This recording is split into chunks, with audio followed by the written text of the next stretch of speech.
अच्छे होंगे। स्वागत है आपके अपनी फिजिक्स क्लास में, academic physics bye Amit Mishra में। बेटा प्रीवियस क्लास में हमने स्टार्ट किया था आपका first chapter light reflection and refraction, ठीक है। इसमें हमने अब तक पढ़ लिया है अबाउट रिफ्लेक्शन, लाइट के बारे में, मिरर एंड मिरर से रिलेटेड स्फेरिकल मिरर्स की बात हो चुकी थी। इसमें हमने image formation of concave mirror सीख लिया था। आई होप आप लोगों ने अच्छे से पढ़ा होगा और प्रैक्टिस भी करी होगी। रीजन है आपके बोर्ड्स एग्जाम के लिए बहुत ही इंपॉर्टेंट टॉपिक है। आज मैं उसी के आगे कंटिन्यू करूंगा और image formation by convex mirror पढ़ूंगा। हमने प्रीवियस क्लास में बताया था, ठीक है, कि कॉन्वेक्स मिरर से रिलेटेड केवल 2 केसेस हैं, ठीक है, जबकि हमने कॉनकेव में 6 केसेस पढ़े थे। अगर आपने अभी तक की चैनल सब्सक्राइब नहीं किया है तो फटाफट से आप लोग चैनल सब्सक्राइब कर लीजिए, जिससे आपको लेटेस्ट अपडेट्स मिलते हैं। तो आज स्टार्ट करते हैं आप लोगों का image formation by convex mirror. Okay, put the heading image formation by convex mirror, ठीक है। Image formation by convex mirror हमने अच्छे से जाना था पिछली क्लास में कि कॉन्वेक्स मिरर क्या होते हैं, कॉनकेव मिरर क्या होते हैं, ठीक है। हमने ये भी बताया था कि कॉनकेव मिरर में एक कंडीशन को छोड़कर सारी इमेज जो होती हैं वो रियल होती हैं। लास्ट के जो 6 वाला बताया था वो हमने बताया था इसमें वर्चुअल इमेज फॉर्म होती है। बट कॉन्वेक्स मिरर में हमने ये भी बताया था कि लाइट मीट नहीं करती, एक्चुअली मीट नहीं करती है, अपीयर होती है, ठीक है। तो यहाँ जो भी इमेज फॉर्म होंगे वो वर्चुअल होंगे। कैसे होंगे? वर्चुअल होंगे। और इसके केवल 2 ही केसेस हैं। तो पहला केस है when object is at infinity। कहां पर है ऑब्जेक्ट? इन्फिनिटी पर है। कहां पर है? इन्फिनिटी पर है। इन्फिनिटी के केस में चलिए देखते हैं। It is a convex mirror, और कॉन्वेक्स मिरर में आपको पता है कि जो पॉलिशिंग होती है वो इनर सरफेस में होती है, और ये सरफेस क्या होती है? रिफ्लेक्टिंग होती है। This is centre of curvature and this is focus, ठीक है। कहां पर है? कहां पर है बेटा ऑब्जेक्ट? इन्फिनिटी पर है। इन्फिनिटी के मतलब जो लाइट रेज आएंगी वो कहां से आएंगी? पैरेलल आएंगे। कहां से आएंगी? पैरेलल। और हमें पता है कि वो रिफ्लेक्ट होकर के क्या हो जाती हैं? दूर चली जाती हैं। लेकिन ये बेटा कहां से मिलती हुई अपीयर होती हैं?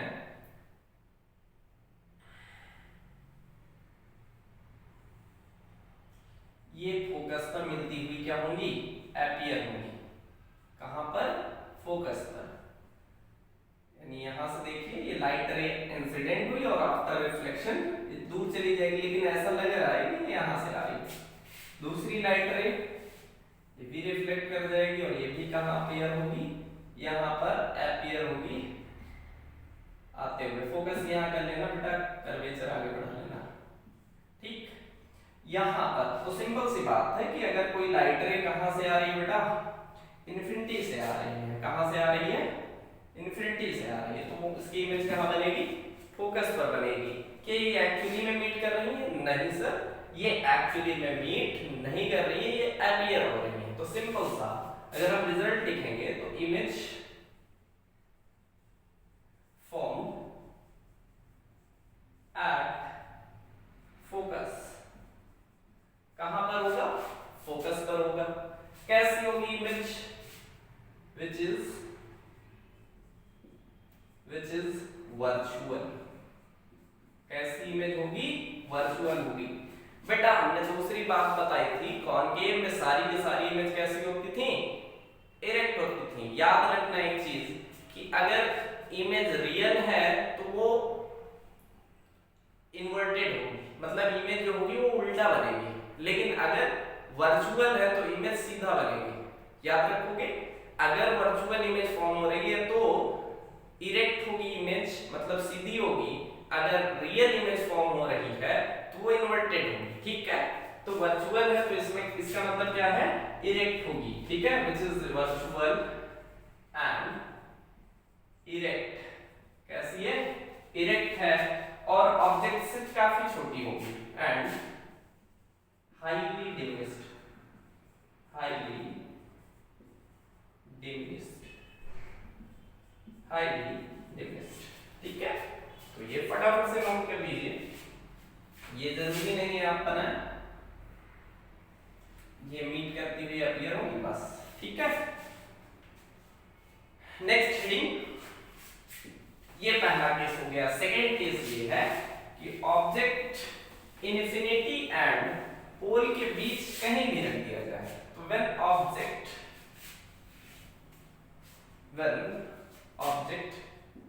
Is kept anywhere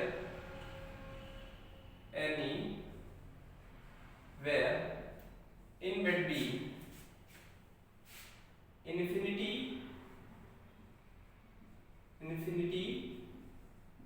and pole, infinity और पोल के बीच कहीं भी रख दे जाए, सेम कंडीशन फॉर्म होगी, सेम कंडीशन होगी। चलिए देखते हैं, this is the convex mirror, इसको mm डैश कंसीडर करते हैं। ठीक है, ये बेटा है प्रिंसिपल एक्सिस, लिखने की कोई जरूरत नहीं। दिस इज अ पोल, हम ऑब्जेक्ट को कहां पर रख रहे हैं, कहीं पे रख रहे हैं। तो सपोज दैट यहां पर ऑब्जेक्ट है, इसको नाम दे देते हैं ओ डैश। ठीक है, एक लाइट रे चलेगी और कहां से होती हुई अपीयर होगी बेटा, फोकस से जाती हुई अपीयर होगी इस टाइप से, क्योंकि ये क्या हो जाती है, डाइवर्ज हो जाती है। ठीक है, इतना क्लियर है। एक पैरेलल लाइट रे चली जाएगी, डाइवर्ज हो जाएगी, लेकिन फोकस से आती हुई अपीयर होगी, डॉट दिखाएंगे। दूसरी लाइट रे कहां से होकर जाएगी, सेंटर ऑफ कर्वेचर से। तो इधर जब लाइट रे जाएगी तो उसको हम क्या दिखाना, डॉट दिखाना।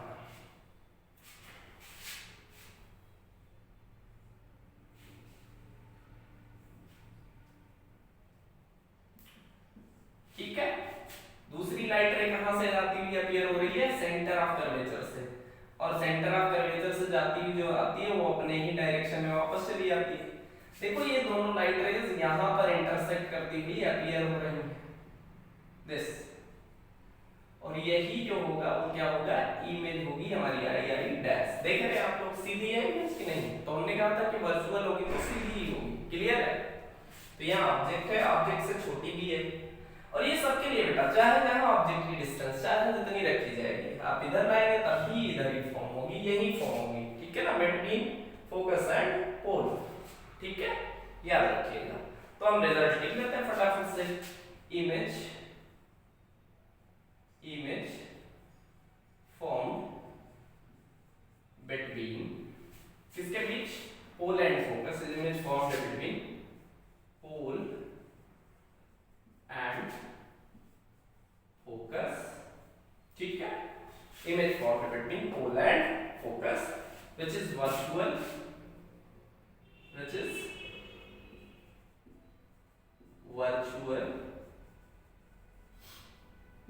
इरेक्ट एंड ये हाईली डिमिनिश्ड नहीं होगी बेटा, कंपैरिजन टू ऑब्जेक्ट छोटी होगी लेकिन ज्यादा छोटी नहीं होगी, एंड डिमिनिश्ड।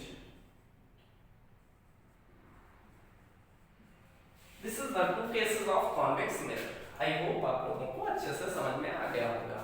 फिर मैं बता रहा हूँ इमेज फॉर्मेशन से रिलेटेड एक क्वेश्चन कंफर्म होता है मिरर से रिलेटेड। ठीक है, बोर्ड एग्जाम्स में, तो फटाफट से आप लोगों ने कर लिया होगा।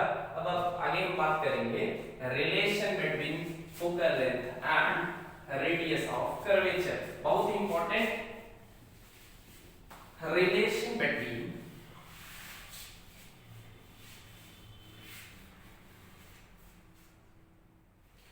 heading relation between focal length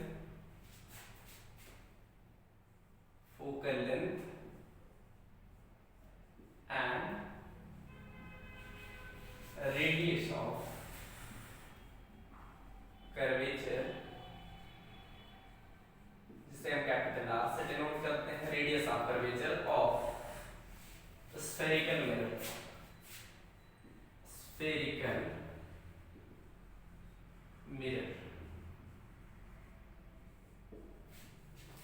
ठीक है, this is the heading. And याद रखिएगा जो फोकल लेंथ होती है बेटा रेडियस ऑफ कर्वेचर का हाफ होती है, तो लिख लीजिए focal length of spherical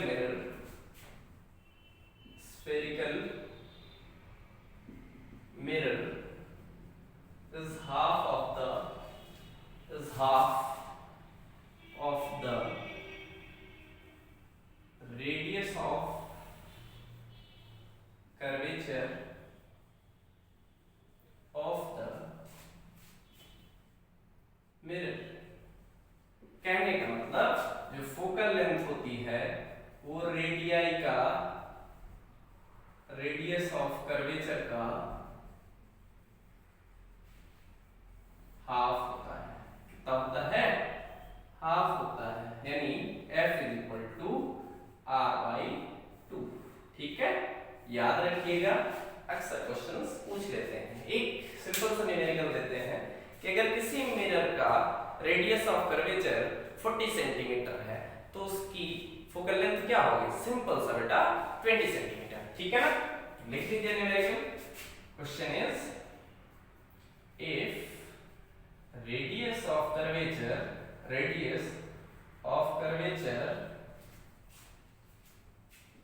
of a mirror is 40 centimeter, then find its focal length।